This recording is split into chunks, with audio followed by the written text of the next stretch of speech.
Hello and welcome to the New Schools Podcast. Over her 20 years as a middle and high school teacher, Jessica Lahey began to suspect that the way we parent children has a direct impact on their motivation, learning, resilience, and the development of obsessive perfectionism and performance anxiety.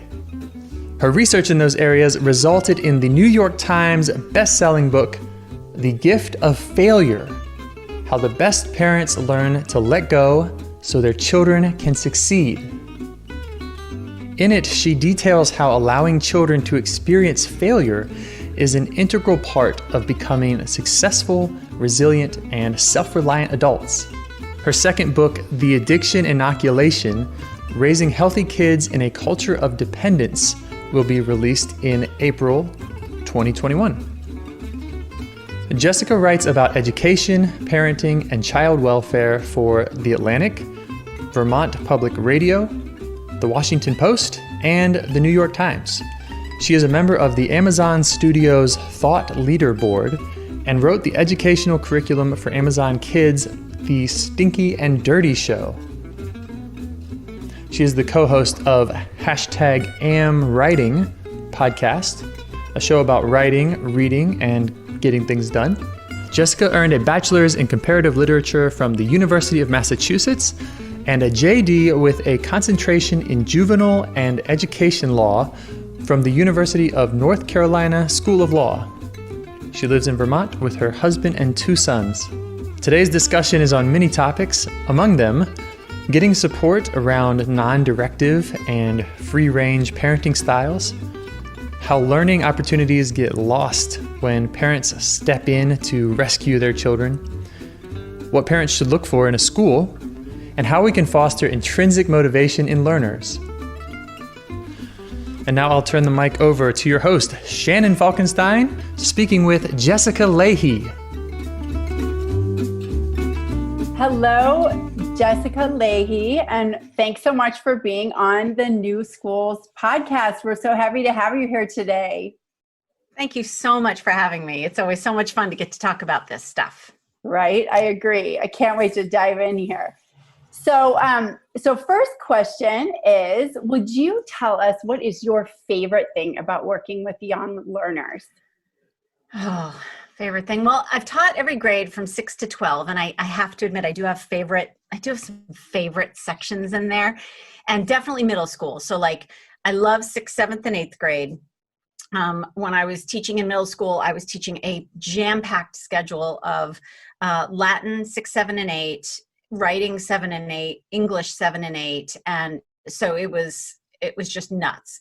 And so that was and Latin 7 and 8, and yeah, it was just crazy. It was so much time, and there's something really for me magical about 7th and 8th grade. And I think it has a lot to do with the fact that, and there's a reason the gift of failure came out of teaching middle school, I think, is that what it's really about is these kids who do not have the frontal lobes to handle all of the stuff we throw at them from middle school. And so, as a middle school teacher, our job is to be as flexible as possible, to watch these kids screw up over and over and over again, and approach them when they're in that learning, ready moment, not necessarily when I'm ready, not necessarily when like the start, but they have to be ready to learn. And that to me is really freeing, because later on, and I've taught, like I said, through 12th grade, every grade from 6 to 12, the older they get, the stakes get higher. They're supposed to have their frontal lobe more online,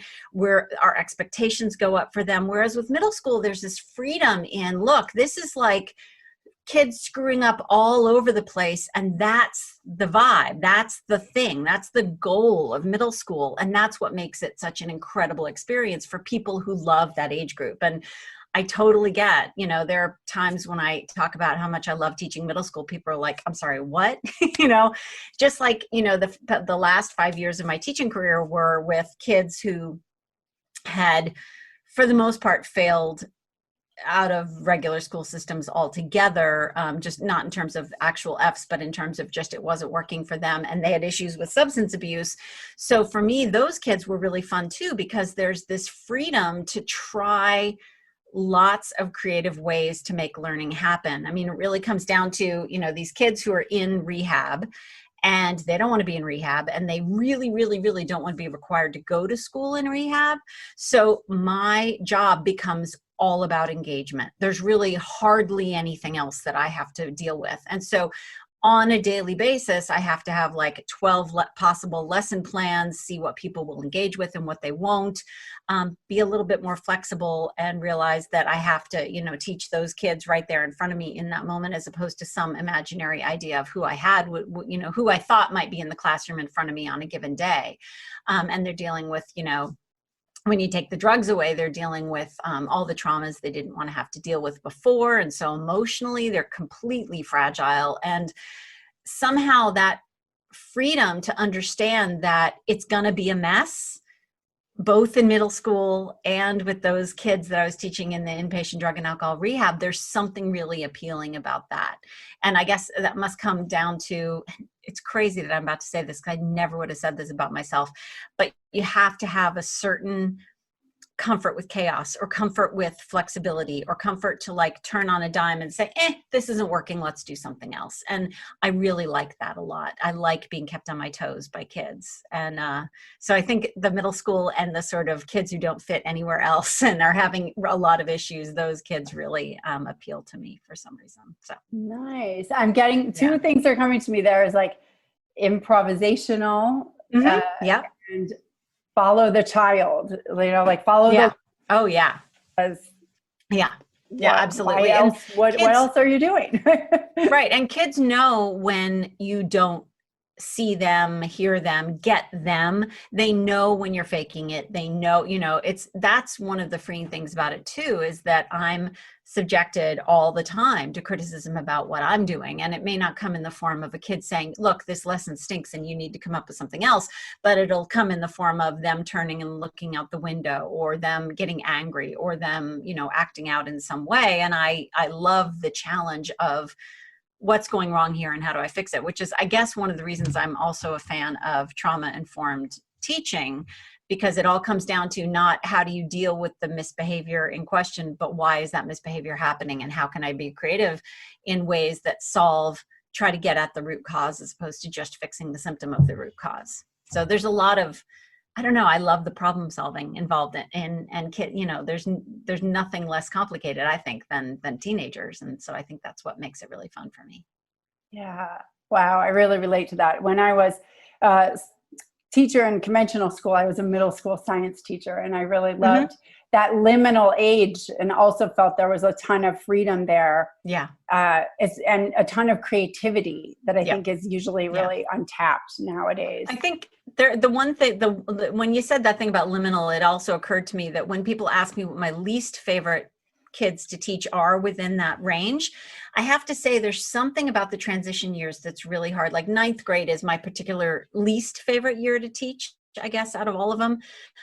Mainly because 9th grade, there's so many high schools sort of set them up in such a way that the classes don't tend to be as challenging for them, or they're not differentiated quite enough. Everyone's just kind of get to know each other, and they're afraid. I mean, really, freshmen are kind of like, deer in headlights in terms of social stuff. And so for that reason, I think 9th graders, it's just a really tough year to teach. And people who do it really well, I have so much respect for them.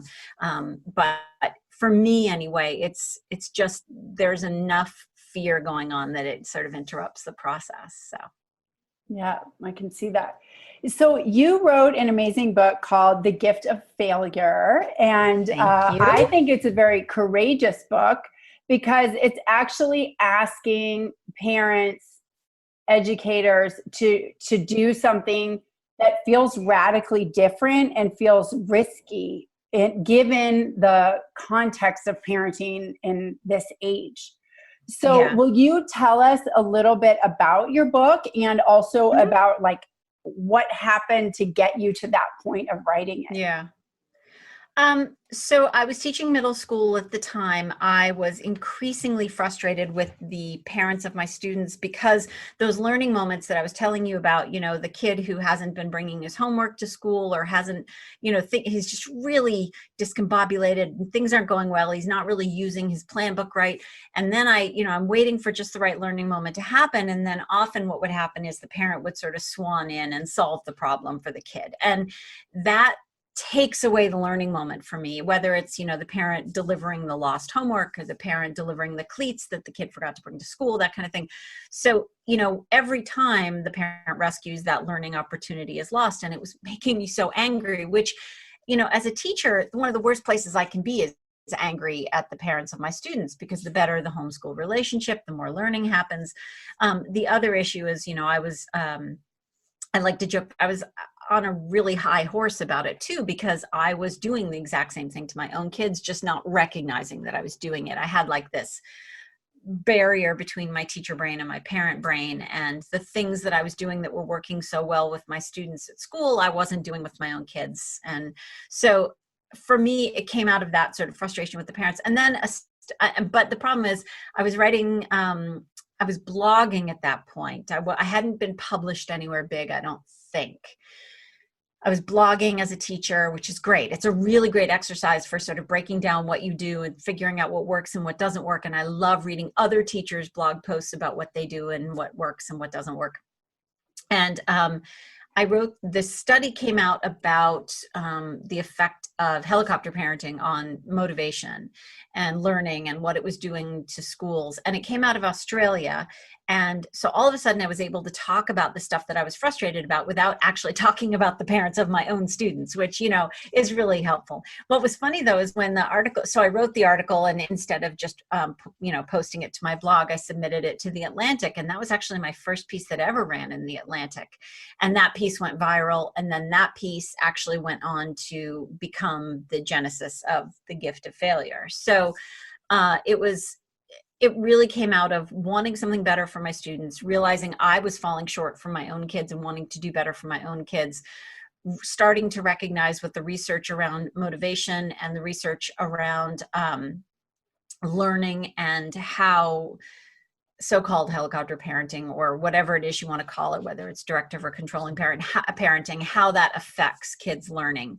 All that research started to come together, and I realized, oh, this all fits together in a package that looks a heck of a lot like a book. So yeah, that's sort of how the genesis of that story happened. And I was teaching middle school, for 6 years during that period, and sort of had a lot of personal anecdotes to build on. But I also knew a lot of teachers at that point. So all of a sudden teachers are coming to me with all these stories. So it was great. I got to interview just many, many, many teachers all the way from K to 12, and a lot of college professors as well. So it was an incredible eye-opening. My parenting changed, my teaching changed a ton based on the research from the book. So I hope that I'm a better parent and teacher for it.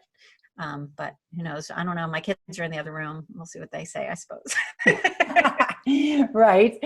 So, okay. So let's say you're a parent listening and you're like, okay, wait a minute. Like, what are the red flags about my parenting that I might need to take a look at? Or what are the red flags about my teaching if I'm an educator that I might need to take a look at?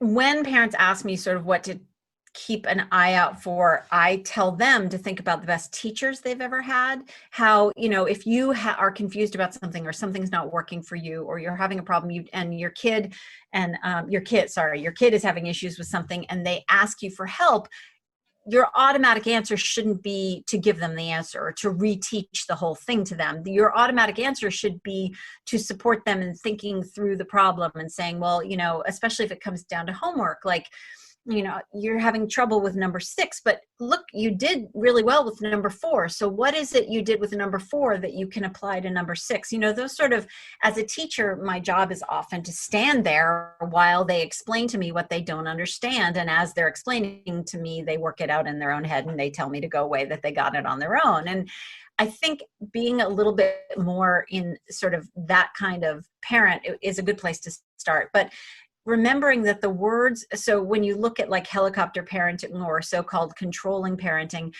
the phrase that I like the best is directive, because Okay. it really explains what we're talking about, which is when you are the kind of parent or the kind of teacher or the kind of coach or the kind of mentor, whatever it is, where you're constantly feeding your kid the next step, the next direction, the next thing to do, and not sort of answering a lot of why questions or reflecting back to them and asking them what they think the next step should be. If you're constantly giving your kids sort of those step by step by step by step directions, that's directive. And the problem is that when you do that, you don't give your kid the space to sort of get frustrated and sort of wrestle with those feelings of frustration and be a little bit comfortable with being frustrated and thinking, okay, well, I need to just take a breath. I need to step back. So kids who are really directed by teachers, parents, coaches, whatever, tend to have very low tolerance for frustration and tend to give up really easily, especially for tasks that are a little bit above their ability level. Whereas kids who have had what's called autonomy-supportive parenting, teaching, coaching tend to have a little more comfort with frustration, tend to be the kind of kids who can sort of, take a breath, figure it out, and push through without having to sort of go to someone else for the answer. And the reason that's so important is that some of the most important teaching tools, some of the most powerful teaching tools I have and that coaches have and that parents have and teachers is come down to this thing called desirable difficulties. And it's described beautifully in a book called Make It Stick out of Harvard University Press. And desirable difficulties sort of require kids to just stick their toe over their ability level a little bit. Just sort of think about, as a parent or as a teacher, giving kids tasks that are just a little bit above their ability level, just a little bit difficult for them to parse and figure out, instead of, here are all the steps to get to the answer. Here's the process. Here are some facts about it. And while you sort of figure out how all those pieces fit together. And what's cool about desirable difficulties is it helps kids learn more deeply in the short term and more durably over the long term. It bypasses short-term memory and goes straight to encoding into long-term memory. And so, that's what I need, is for kids to not just shove it into their short-term memory and regurgitate it to me later. I need kids who really have encoded the information and understand it and can manipulate it for new context. And that's what desirable difficulties achieve. And kids who have been highly directed are more likely to give up when faced with the desirable difficulty. So you can see how, the way we parent kids, hoping like here's another term, snowplow parenting. If we snowplow everything out of the way and we make it easy for them and we sort of pave the way ahead of them, then they're going to be less primed to learn over the long term. So anytime I'm sort of tempted to, step in and fix something for my kids or do something for my kids, I think about the learning opportunity that's going to be lost. Do I want my kid to do it perfectly in this moment, or would I prefer that my kid can do it himself next time? And I try to always look for that next time. It's all about process over sort of the end product right now. And less thinking in that sort of emergency state that a lot of us find ourselves in as parents, like, this homework has to be perfect, and this soccer game has to go just right, and this thing has to be just perfect. I'd rather have this thing not be perfect and have my kid be able to do it themselves next time, or understand how to do better next time. That's always my goal, is the next time. I hear you. Sounds like you're talking about, I heard another concept, anti-fragile. Yeah. Right. Yeah. And also it's like meta learning. So it's like, this is this homework. Right. Not that big of a deal, Right. low stakes, Right. but the learning how to learn Right.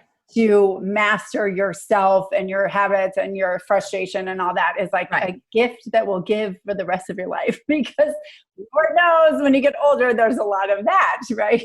Well, and as humans, we're terrible at metacognition, which is knowing what we do and don't know. And so anytime you give your kid an opportunity to figure out what they do and don't know, which is how, for example, in schools traditionally, the way we've assessed kids in schools is with, like the big test at the end of Unit 1, which is called a cumulative or summative assessment. And those are not great for learning. What is great for learning is frequent formative assessments. And formative assessments are so magic because not only does it form my teaching, because I can see what I messed up and what I did well and what people know and what they don't know, but it helps the kid exercise a little bit of metacognition as well, because they're on a constant basis having to reevaluate what they thought they knew and what they didn't know. And oh my gosh, how am I going to, go back, and how am I going to talk to Mrs. Lahey and have her help me to, get me to a point where I understand it better. But that sort of meta, I think of meta stuff a lot when I'm teaching, because helping kids understand how they think and helping kids understand how their brain works is actually one of the more powerful things you can do to help them become better learners and thinkers, which is great, because I'm all about the how. I'm all about the like, but why does it work this way? And helping kids understand that is really great. That's so great. So when I was reading your book and you talk about kind of growing up in the, like we did kind of in the 70s and the 80s, the latchkey kid thing, and we would just like get on our bikes and ride out, build a fort, go wherever. I mean, I remember riding on the back of a stranger's motorcycle in a bathing suit, no shoes and no helmet, down like a major road when I was maybe 9. So Yeah. Maybe not recommended, but right, that maybe was like very lucky that I came. Yeah. Okay. But I'm just making the point that we had exactly your childhoods and our parents were not judged for that. Whereas now, if I just like let my son and my daughter go and run free and wild, other parents will be like calling the police or talking to other people about me or something like that. So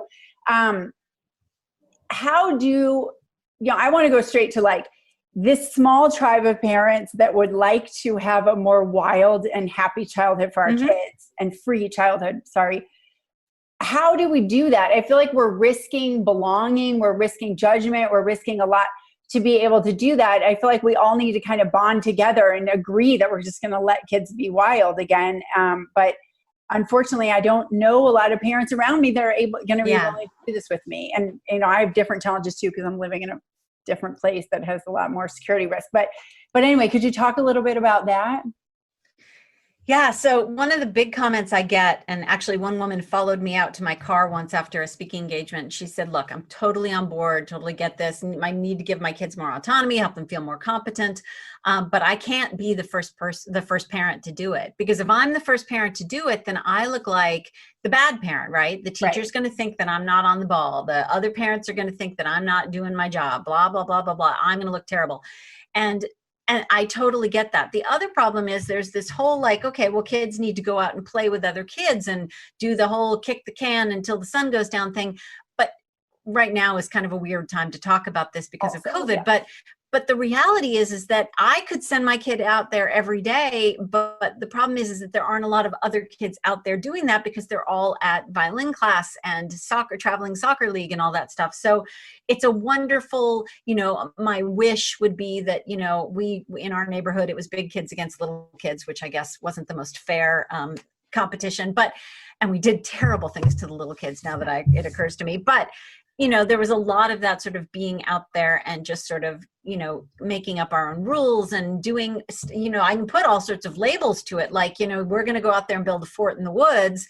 We have to exercise things like self-directed executive function and planning and goal setting and all that stuff that helps kids sort of take charge of tasks and plan them out. And it gives you all kinds of practice for things that we'll need later. But that rosy glow childhood thing doesn't really exist for a lot of kids anymore. And so my saying that we should be doing this is a little disingenuous. So in the context of trying to understand, so I do a lot of helping parents understand, a lot of their fears. I write a lot. I've written in the past quite a bit about sort of how we calculate risk and our fears and how that can be really off base. I've written about that for the Washington Post.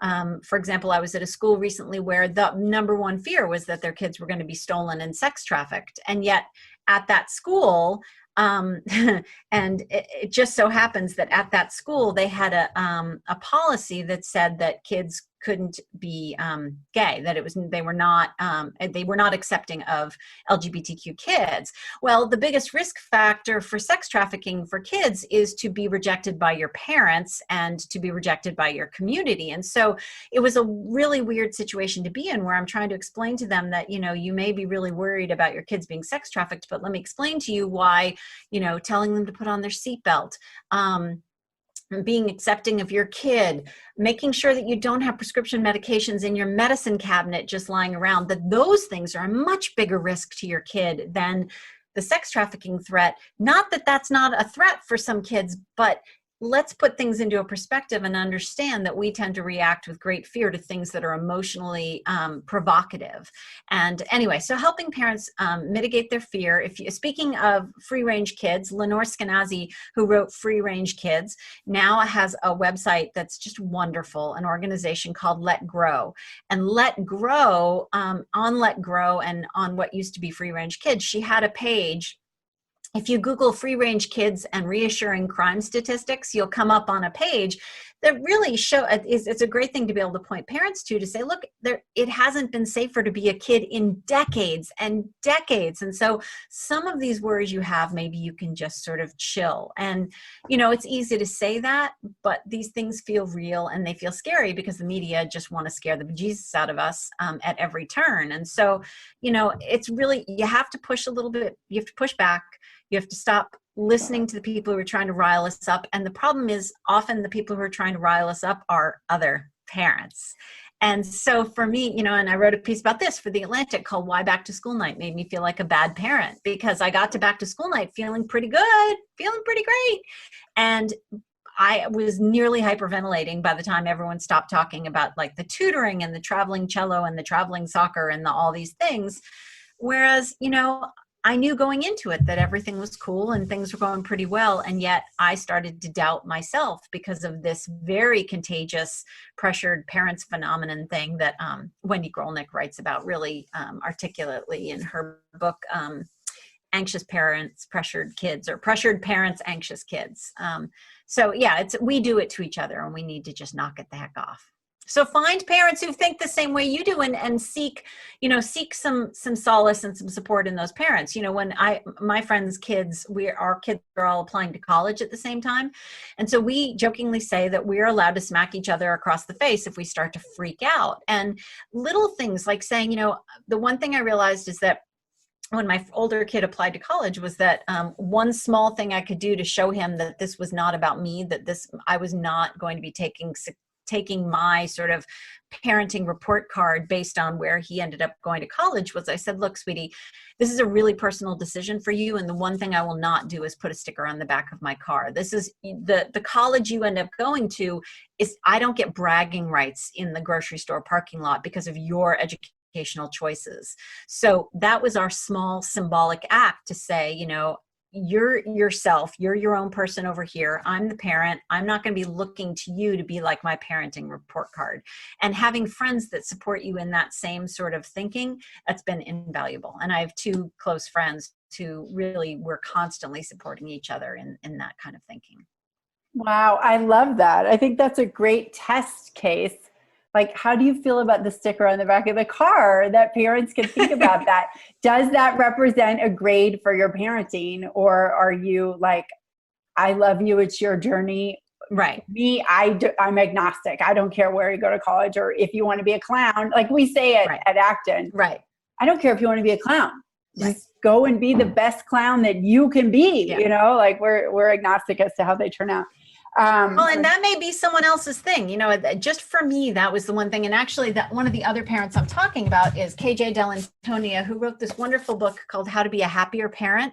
Nice. And How to Be a Happier Parent is essentially, she asked parents what they thought was really going well with their parenting and what was really going poorly with their parenting. And then she took the 6 topics that sort of people complained about the most, like mornings, homework, dinner, chores, sports, I can't remember what else. And then she went and looked at the research on not only talked to parents who thought they were doing those things well and learned from those parents, but also looked at the research on forming habits and how to get kids kids motivated and all that sort of stuff. So having KJ on my side is has been great, because we can bounce stuff off of each other, and we constantly sort of turn each other's brains around when it comes to sort of, oh, I should have thought about it that way. Okay, I'm calm now. I'm good. We can move on. So that's great. So maybe we could dig mindfully into the parent, that exactly what you're talking about, like looking at where is this fear coming from? Like, what are we all so afraid of? Like, what's the boogeyman that we're all so afraid of as to why we can't let go and why we grab the glue gun and things like that? Like, what is that? Partially, I think it's just this perception that there are no get out of jail free cards, that everything matters. Like, it used to be that middle school was so great because the pressure wasn't on quite yet, and it could be a little more relaxed than high school. And that's not as much true anymore. Now middle school is all about, and that's even leaving out like places like New York City, where, the right kindergarten, you have to do the right kindergarten to get the right blah, blah, blah. But it also depends on who you ask. I mean, there's a lot of, there's a whole chapter in Gift of Failure about sort of how we got here. And a lot of it comes down to economics. This is one of the first, this past generation was the first generation that couldn't automatically expect their kids to do better than we did. You look at the college situation. I mean, again, it's a weird time right now to be talking about this, but for a lot of different reasons, the media loves to just go on and on about how your kid's never going to get into college. It's so competitive now. The places you and I went, our kids can never get in there anymore. It's impossible. That's not true. It's true for like the very, very top tier of colleges have gotten more selective, but there are 2,800 colleges, accredited colleges in universities in the United States. And almost, all but a tiny sliver at the top are still fully within the reach of most kids.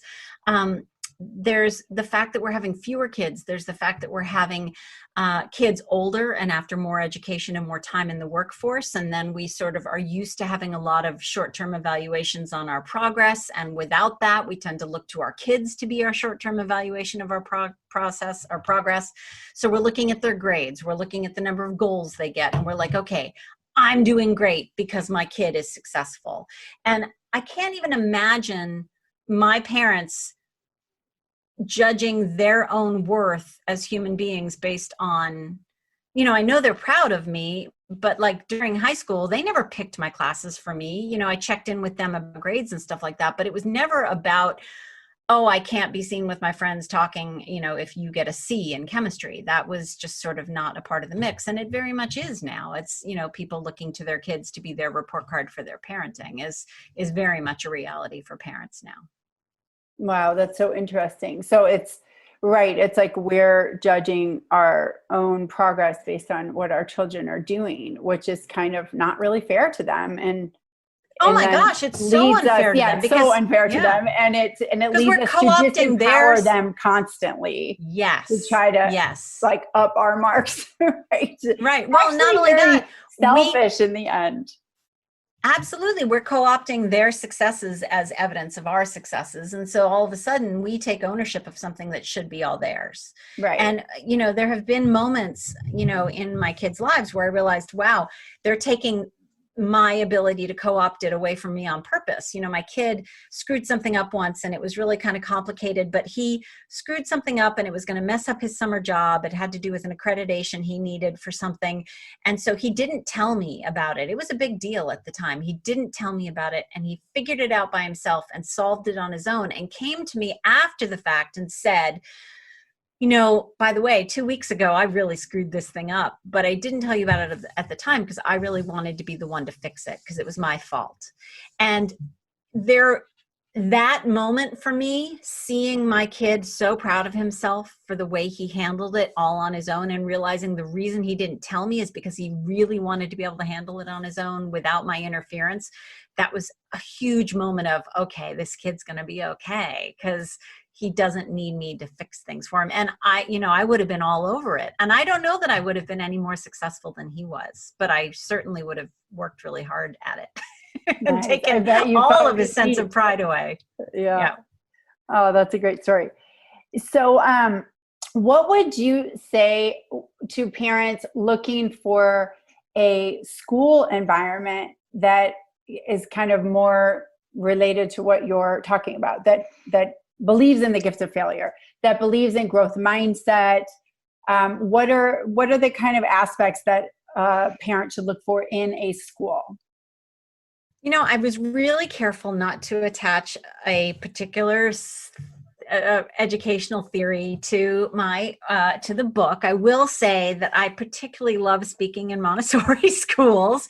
It's preaching to the choir. I got to speak at the big, huge international Montessori conference in San Diego a couple of years ago, and it's a whole bunch of people who totally get why it's so important for kids to be more self-directed. And so I think that's a really important part of it. If you're looking at an educational environment, in fact, we just had to do this. So we just moved 2 years ago from New Hampshire to Vermont, and we had to move pretty quickly, but we also knew that there were a range of educational choices available to us because our son was transitioning from middle school to high school. So we were sort of looking at the schools, and I've been an education journalist for a long time. So my big questions were, what does your grading system look like? I wasn't particularly interested in A through F grading, which is a problem because that's what most people do at this point. I also was really interested in schools that did more formative assessments and fewer cumulative or summative assessments. I was really interested in a place that would give kids it would really scaffold well. So giving freshmen more support and then really sort of taking that scaffolding away as they went on.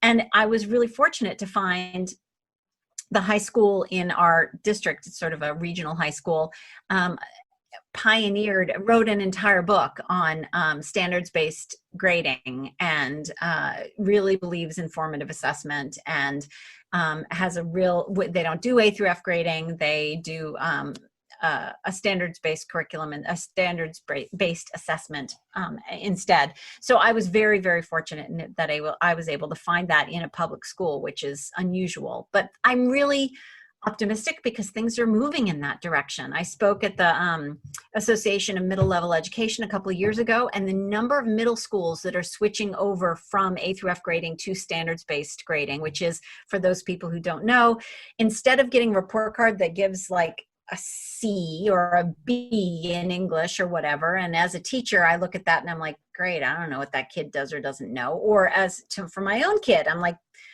fantastic. I don't know. B, great. What do you know? What do you not know? Whereas a standards-based standards-based grading allows you to look at skills, actual skills that a kid is supposed to know in a given year, and say either some places do like a 1, 2, 3, like a 1 being yes, has mastery, and a 3 being no, doesn't have mastery. Some places it's a binary 1, 2 kind of thing, or yes, no. So that I can look at that and say, oh, my kid knows how to add 2 fractions with a common denominator, but doesn't know how to add 2 fractions with a different denominator. It's, actual skills. And so as a parent, that means if my kid needs help, I know exactly what my kid needs help with. And as a teacher, especially a teacher who's recently taught a lot of highly mobile kids, it allows me to know exactly where my students are, and I don't have to guess. I can know, oh, they know what nouns are, but they don't know what verbs are. Cool. I know exactly where to start. It's a really powerful thing that I'm really optimistic that that we'll be seeing more of. Great. It sounds like it has a lot more granular level of detail so that you can really assess someone's progress and what they know, and the nice thing is we're in a place where we have, in the US, we have this Common Core curriculum. You don't have to use it, but it's there. So it can be a real nice starting place to say, oh, okay, well, this is what the Common Core says a kid should know in, for example, 10th grade English, what elements of grammar they're supposed to know in 10th grade English. And, oh, we agree with that, but not really with that. So let's switch these things around. But at least we have a starting place to understand, what we should be teaching in a given year. Because if you think about a kid that moves around a lot, right? Military kids in foster care, kids in foster care move 3 to 4 times during high school alone and lose 6 months of educational progress during each move.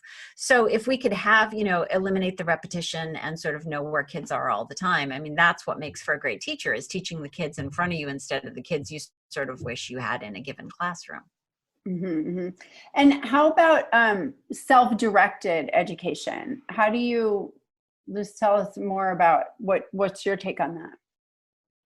I look for things like, for example, we know that lecturing is a terrible way to teach. That yes, if you have to do chemistry 101 in college, that sometimes that's the best way to, not the best way, but the only way to really accommodate that many students at one time. But the reason that so many colleges and universities are moving away from lecture-based teaching and towards small group teaching is that we know it works better.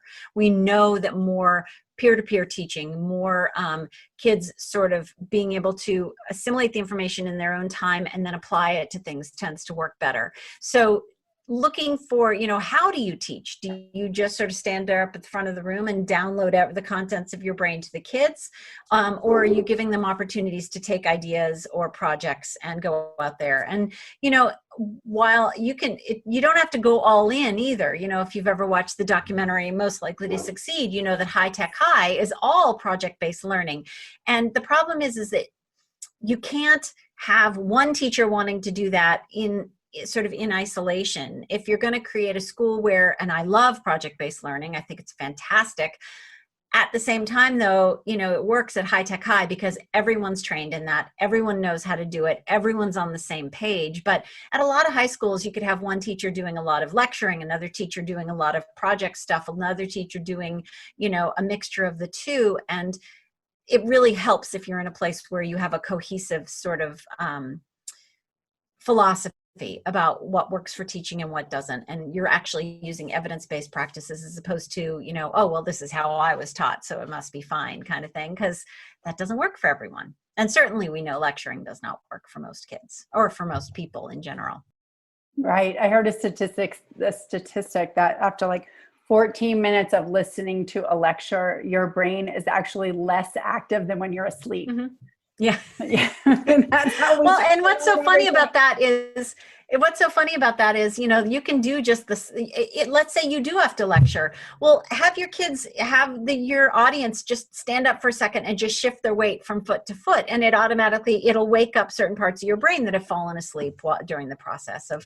And then when it comes to engagement, making sure that what you're teaching is relevant to the kids in some way, that they're emotionally attached to what they're learning, that they know that this learning is not something that's isolated to this classroom, that it actually has application out there in the world. They might be able to use that information to improve their world and make it a better place. There's all sorts of emotional engagement that has to happen, and there's various ways to get it. It's not just about interpersonal relationships, but engagement and relevance and all that sort of stuff. That's where the secret sauce of teaching. And so unfortunately, when you're looking for a school, it's hard to gauge individual, you can't possibly look at every single teacher and make sure that every single teacher is giving your kid that. But, good schools know, you can ask the school, are you teaching based on evidence-based practices, or are you just sort of, hoping that the teacher remembers enough about how they, learned when they were in middle school Latin class and sort of going from there? Or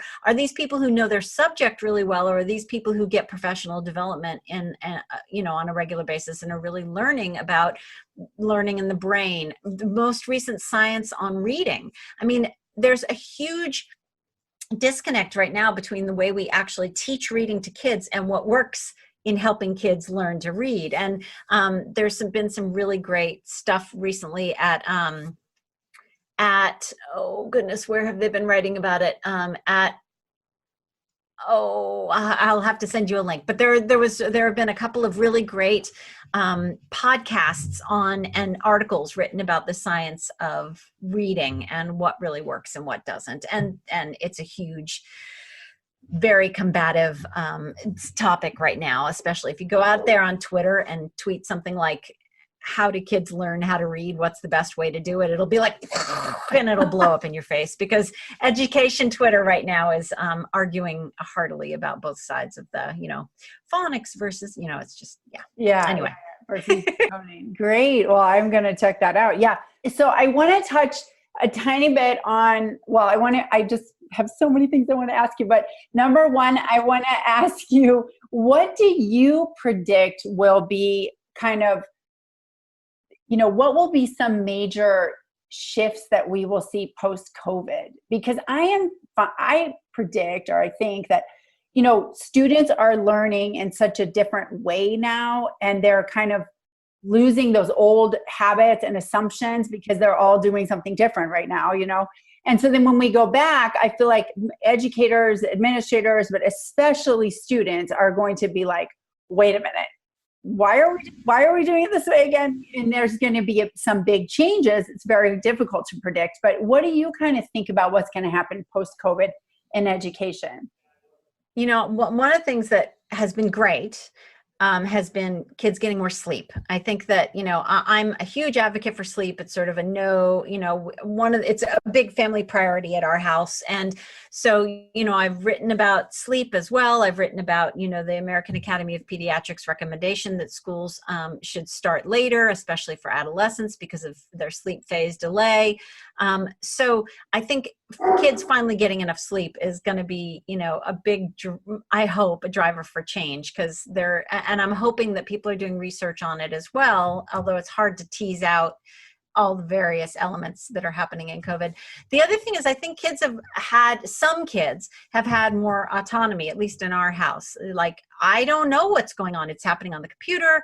They're, able to work when they want to work. For a little while there, my kid went basically nocturnal and was doing work at night and sleeping during the day and trying things out, seeing what worked and what didn't. He had more freedom to sort of figure out what worked well for him. The other thing that's been really interesting is, and I've been talking about a lot when I do talks to parents right now, is as parents, if we know our kids really well, if we know what our kids are interested in, if we know what our kids really like to do, and what makes learning relevant for them, we can apply those things to the learning that they're doing. So for example, if I know that my kid is just having a real block learning about fractions, but I know that my kid likes to cook, I can find ways to make fractions relevant in measuring ingredients for something. And that is so powerful, because relevance for kids and having kids understand this isn't some abstract idea. This is about relevance. This is about, cooking or, being able to make those pancakes or whatever. That's really powerful. And I think that having parents also see what stumps our kids and what doesn't stump our kids, that's been in our face. We've been unable to sort of ignore what's challenging for our kids and what's easy for our kids. I think that there's going to be, I hope anyway, that there's going to be a little more autonomy for kids in terms of when they work, how they work, in what order they work, do they work in groups, do they, that kind of thing. I think it's been hard for so many kids who have issues with, introverted kids have had a really hard time the way, because we can't feel and see the kids in front of us right now. It's been a lot harder for teachers to gauge engagement. Mm-hmm. And so they're saying, oh, well, if a kid has their video camera on, then they must, and are looking at the camera like this, they must be engaged. But that's not necessarily the case. And, forcing kids to turn on their cameras. Someone brought up a great point to me the other day. Teachers have been talking a lot on Twitter, especially about how important it is for kids to turn their cameras on. And I totally get why, a lot of teachers are like, well, they have to turn them on. I have to know if they're paying attention. But there are lots of things to think about. Teachers are being invited into kids' homes. Yeah. So what if you, for example, have a Muslim family and the mom is at home and therefore not in her head covering, or the child doesn't have her head covering on, then you're asking an entire household to change the way they do things so that you can feel better about their kid maybe being engaged. So looking at how a kid is engaged and gauging relevance, not just relevance, but when a kid is actually participating, mm-hmm. That's always been a hard thing to do, but it's even harder right now because we get so little feedback in terms of, eye contact and all that kind of stuff. Right. Teachers are exhausted. Yeah. And the kids know it. It's stressing the kids out that their teachers are exhausted. Mm-hmm. Everyone feels it. And I'm really worried about teachers right now. I'm worried about kids, really worried about kids, but I'm also just frantic for their teachers. Yeah. And another aspect of COVID, which I would love to talk about with you because of your your book that's about to come out, right, about addiction, Mhm. is that Mhm. I know we're seeing where, before it was like screen time limits, right? Yeah. And that was already hard. That's out the window. And now, Yeah. right. So Yeah. that's out the window. So Right. like kids are online constantly. And, I made a decision a couple months ago to like let it go. And I felt a Yeah. tremendous sense of relief. And I also realized that my children were connecting with others all over the world in these amazing games that they were playing. And I decided to be Yeah. grateful for it instead of Yeah. afraid of it. Yeah. I'm still a little afraid because I do notice that it's like, my son Yeah. doesn't want to do anything but that. And so Right. I'm wondering, like, is this just COVID, or am I enabling an addiction, to like serotonin levels that are being kicked up for that? So like, talk to me. How worried should parents be right now? So first of all, the book that everyone should read, frankly, is Devorah Heitner's Screenwise. And Devorah founded a group called Raising Digital Natives, and she's fantastic. And she's really helped me think about screen time. Jordan Shapiro, who wrote a book called The New Childhood, he has sort of helped shape my thinking a little bit. There's screen time and then there's screen time. And right now, kids are getting their social needs met mostly through screen time. So understanding that if my kid is downstairs in the basement gaming, but he also has his friends on a phone call, or he's gaming with his friends, that's not just screen time, that's social time. And he's not getting it many other ways. So there's that. There's also the fact that because they're having to spend so much time with teachers and classmates and stuff like that on their computer, that's not screen time. And for the other thing is that, for example, right now, my college kid is home when he normally wouldn't be because, he can't be on campus right now because his campus is closed for this January semester. When my kids are downstairs playing video games together, and one of them, my older one's 22, my younger one's 17, that's bonding time for them. And I'm not messing with that. So is there a lot more screen time happening? Yes. Am I still holding them to other things like, here's how much exercise we all need to get every day, especially I live in Vermont, it gets really dark. There's the chance that we're just not going to go outside at all. So that has to happen. So I don't care what you're doing with the screen time as long as these other things are getting done. So if you can separate exercise, homework, that sort of stuff from screen time and not have those things be hand in hand, or not holding one over the other. You can't play a game until you do this, sort of separating those things out. That can go a long way to, helping you understand that, right now we're in a bit of a difficult place. But I also, hope that parents understand, to give themselves a break. And because right now Yes, I'm worried about kids falling behind. I'm especially worried about poor kids falling behind. I'm really worried about kids who don't have internet access falling behind, but I'm more worried about their social emotional learning. So I'm going to prioritize giving parents and kids a break about the fact that they need that social emotional learning time. And if it's coming through screen time, that, to realize that that's as important right now, if not more important, that they get their academic work done. Okay, I hear you. Thank you. I think that's great tips for our audience. So let's just back up a little bit. You said not holding screen time over the other activity. Like I do, I'll be like, listen, after school, okay, but we need to do the exercise and then you can go on and do Minecraft or whatever. You're saying that's okay or not okay? Well, so why? I'm just out of curiosity, why do they have to why not ask them which order they'd prefer to do it? Are you worried that the work? Oh no, yeah, the order's fine. It's like we agreed that because of that gets dark, because there's no, you know what I mean? Like, okay, we agreed that like you would do we would exercise X amount. So is it okay that you don't? I mean, it's not like you don't get it, but it's like we negotiated that. Like screen time comes after the exercise time because otherwise it won't get done. So like, is that okay? And then I totally get that. The thing the thing that I think it's important for parents to remember is that, for everyone to remember, is that we have about 50 years of really, really quality research, and we have meta studies on it to show that extrinsic motivators like saying you can't have this until you have that, or I'm going to pay you for your grades, or you're grounded if you don't get a B or better, or I'm going to be logging on the portal constantly and watching, doing surveillance by watching what your grades are online, or, even grades themselves, which are, a grade in exchange for performance. All of those extrinsic motivators, they do not work to motivate kids over the long term. They actually undermine motivation over the long term. So the best way to think about this is the less we're sort of doing the carrot and stick, the better off our kids are going to be. And it's sort of like if you were to say, sweetie, if you get an A in math in starting, now in September, you can in December have a new iPhone.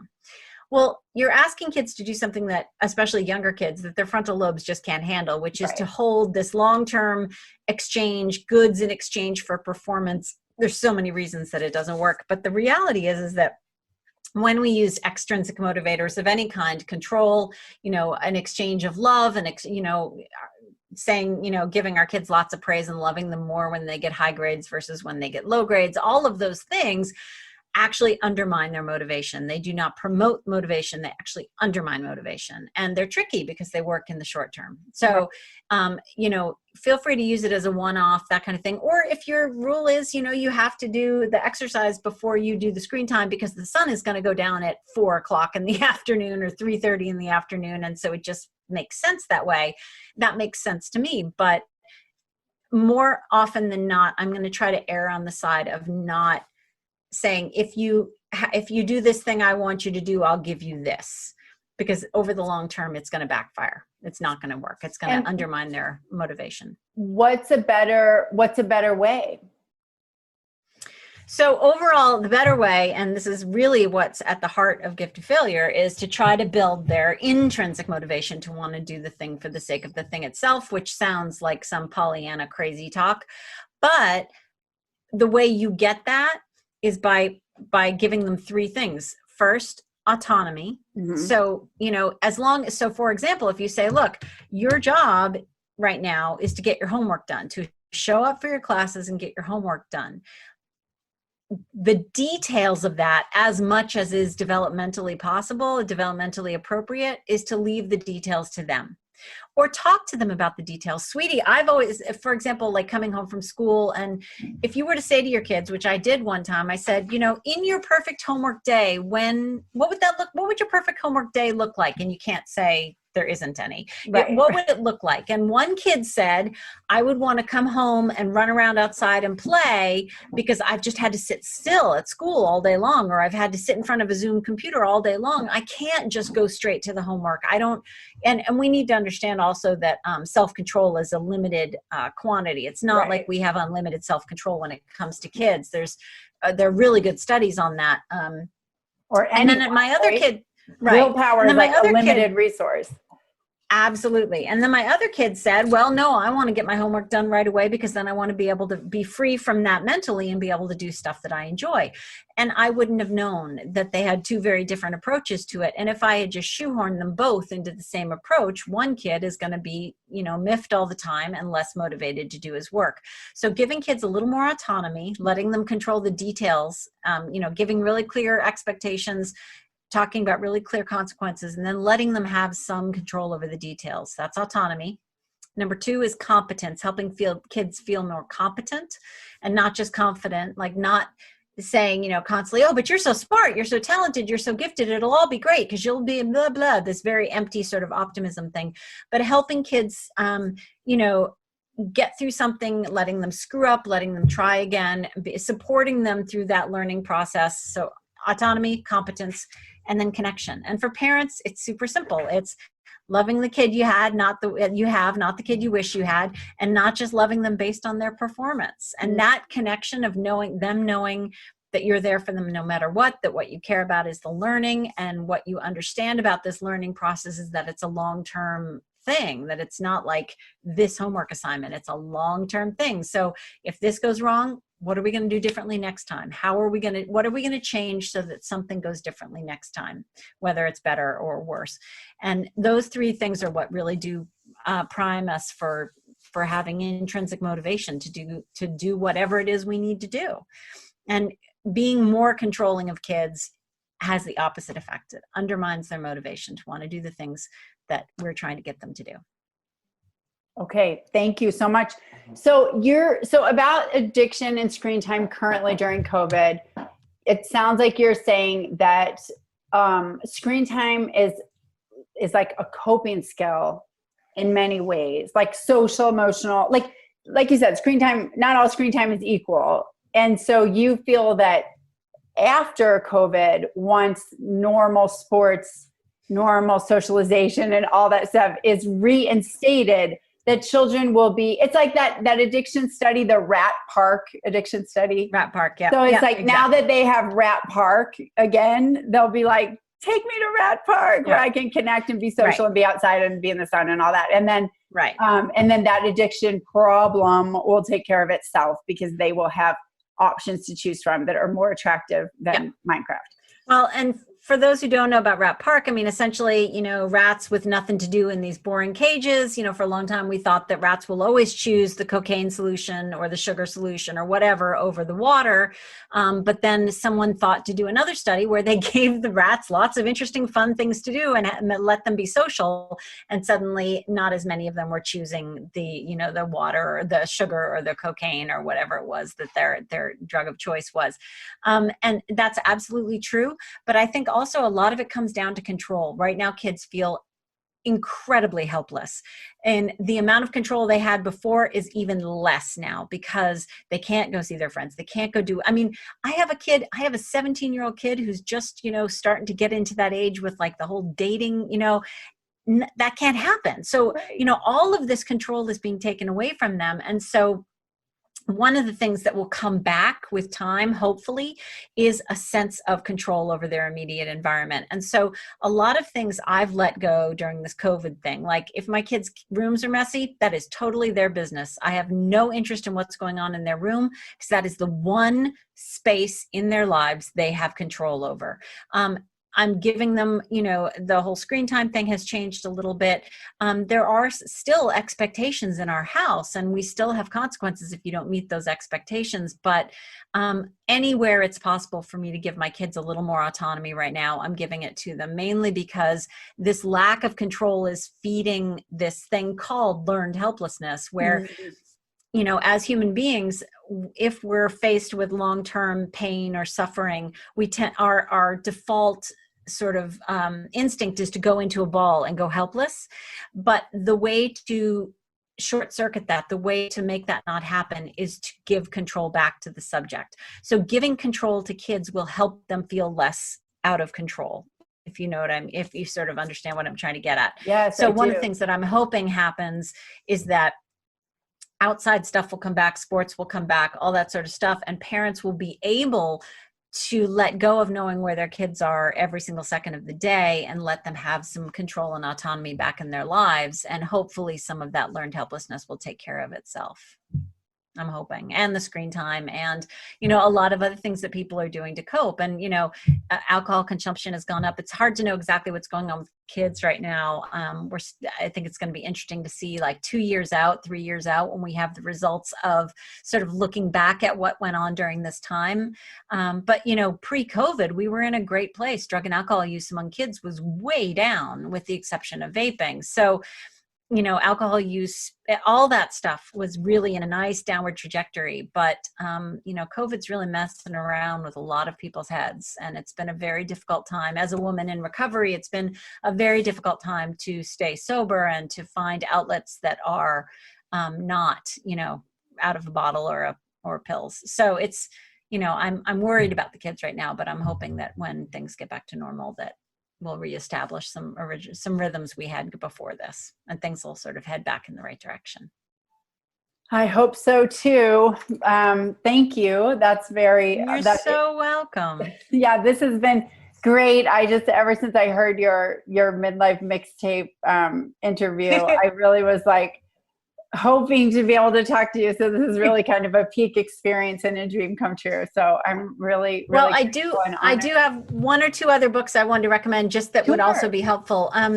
So I was talking about kids being self-driven. There's a book called The Self-Driven Child by Ned Johnson and Bill Stixrud. It really is about helping kids get things into their own sort of gear moving forward on their own, instead of us being like, okay, do this, okay, do that. And being self-driven is really, really important for kids to learn how to do. And then for things that are going really bad at home right now, Catherine Reynolds Lewis, the good news about bad behavior. When kids screw up, sometimes there's a very good reason for it, and understanding where it's coming from and how to use that knowledge to improve parenting and our relationships is really great. For parents of younger kids who, and you want to help them sort of do more around the house and know how to do some of those adulting skills that they're going to have to know how to do, Catherine Newman wrote this wonderful book called How to Be a Person. And by the way, I just saw the version of it that's going to go out into this wonderful small Jewish press, and it's called How to Be a Mensch. But this one is How to Be a Person. And this book is so great because it's about things like how to vacuum, how to tie a necktie, how to write a letter, how to save money, all of these really practical things aimed at kids like 8 to 12. And then I do have to give a shout out because my addiction book comes out on April 6th, but so does another book by one of my favorite people, Julie Lythcott-Hames, who wrote How to Raise an Adult. He has a new book coming out that is the sequel kind of to this, but for the kids, called Your Turn, How to Be an Adult. And it's going to be almost 500 pages, and it's going to have essentially how to figure out who you are, what you want in the world, how to go out in the world and get it and have your voice be heard and be who you are and be an adult. I'm so excited to get my hands on that book, and it'll be out April 6th as well. So that's for older kids. This one's for younger kids. How to be an adult will be for, late teens, early 20s. This is for younger kids. Both really good resources for parents to sort of help their kid. It's a great time right now to say, look, why don't you go write some thank you notes to Grandma and Grandpa for your birthday present? Here's a book that'll tell you how to do it. Right. So yeah, I've been recommending that book all over the place. Thank you. Have you read Unschooling Rules by Clark Aldrich? That's a great book. Yeah. And then this one is The Courage to Grow by Laura Sandiford. Yep. This is all about that action way. And so that's a great book. Have you had a chance to read that? Because I would love to send it to you. I would love to read it. I have not read it yet. All right. I would love to read it though. Well, and if anyone's interested in any of the books that I mentioned before, I actually keep a bibliography. If you go to jessicalahey.com under speaking, there's a button that says download speaking bibliography. And it's a PDF that goes to all of these books, goes to a series of YouTube videos I made, frequently asked questions about the gift of failure, a bunch of things like YouTube educators that I love that help make learning relevant for kids, everyone from Vsauce to Emily Grassley's The Brain Scoop and Learning Every Day, Smarter Every Day, all kinds of resources like that. So jessicalahey.com, speaking, and there's a big button, download speaking bibliography. Fantastic. I'm going to send that out to the parents at my school. I'm sure they'll be really grateful to get that. And I'll email it to you so you have it. Okay, you're the best. Have you seen, two things. I talked to Esther Wojcicki the other week, who wrote, How to Raise Successful People. And we were laughing because she said that there's a class at Berkeley now called Adulting 101 because kids come and they don't know how to do their laundry. So we were having a funny. I was on a panel with her earlier this summer, and we had such a good time. She's lovely. Yeah, she's lovely. She's great. Yeah. She's great. And there's a book called Middle School Matters by Phyllis Fagel, Fagell, and she so gets middle school kids. So if you're sort of having trouble right now, sort of understanding your middle school kid and what they're all about, Middle School Matters is a great book for that right now. Nice. That's awesome. I was going to tell you, there's a guy on YouTube or on Facebook I saw that he does that where he teaches kids on video how to tie a necktie, how to change a tire, like dad school, right? So yes, I've seen that too. Absolutely. So cute, so sweet. Absolutely. Such great resources. So, well, this has been absolutely wonderful. I'm sure our audience has learned so much. It will help them be more autonomy supportive parents and less directive, because it's so important for our learners. And just really appreciate talking to you. So if they want to find your stuff, it's jessicalahey.com is where they could go directly to find all your awesomeness. And they can find everything there. I'm on Twitter a lot because as a profession, teachers are they're some of the biggest users of Twitter. So I'm over on Twitter a lot. And education Twitter is a pretty fantastic place, I have to say. Cool. I'm going to follow you on Twitter right when we get off this call. And excellent. So great. Well, this has been awesome. And I hope you have a great rest of your day. Thank you so much for having me. It's been really fun. Great. All right. Thanks. Bye. All right. Take care, Jessica. Bye.